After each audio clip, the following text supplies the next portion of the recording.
냥. 너무 귀엽다. 그만! 어디까지 크는 거야? 고양이는 강아지처럼 크기에 대한 정확한 기준이 없습니다. 하지만 4에서 5kg 정도의 정상 체중인 성묘보다 덩치가 큰 고양이는 대형묘라고 부릅니다. 크다오. 고양이 맞냥. 대형묘는 평균적으로 5에서 8kg 정도인데 이보다 더 큰 경우 몸무게가 11에서 12kg까지 나갈 수 있습니다. 뭐? 12kg? 대형묘들은 일반적인 고양이에 비해서 성장이 느리다는 특징이 있습니다.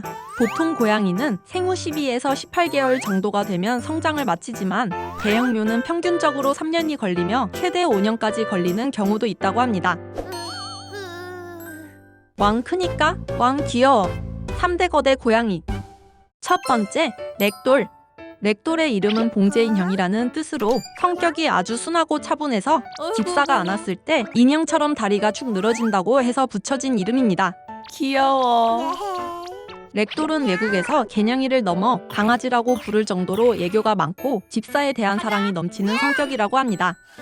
나만 고양이 없어. 렉돌은 게으른 경향이 있어 활동량이 많지 않습니다. 그루밍 또한 대충 하는 경우가 많으며 고양이들이 자주 한다는 식빵 자세를 하며 쉬기보다는 바닥에 뒹굴거나 널브러져 쉬는 경우가 많다고 합니다.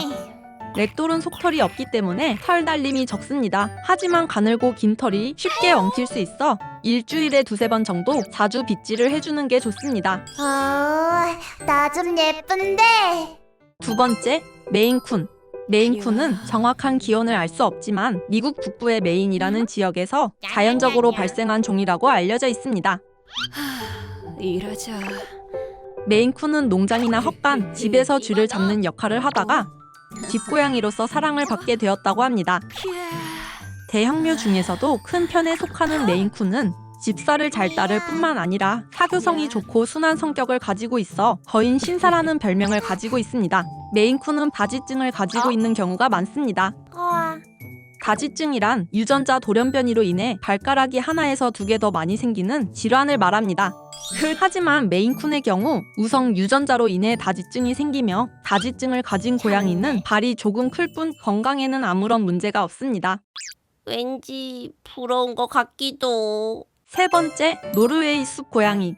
노르웨이 숲 고양이는 지능이 높고 주변 환경에 빠르게 적응한다는 특징을 가졌으며 사람들과 잘 어울리는 순한 성격의 개냥이입니다.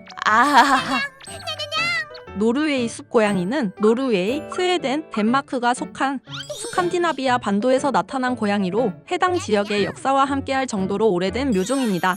노르웨이 숲 고양이는 북유럽 신화나 민간 이야기에 자주 등장하기도 했는데 특히 북유럽 신화 속에서는 사랑과 미의 상징인 프레이아 여신의 마차를 끄는 거대한 고양이로 묘사되어 있다고 합니다.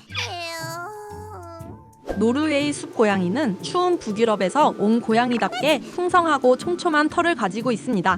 이로 인해 더위에 아주 약해서 열사병에 걸리기 쉽고 털 빠짐 또한 많은 편이기 때문에 주기적인 빗질이 필수적입니다. 안녕? 넌 누구야? 냐?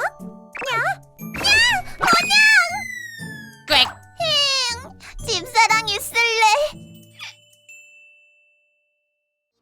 구독하라옹.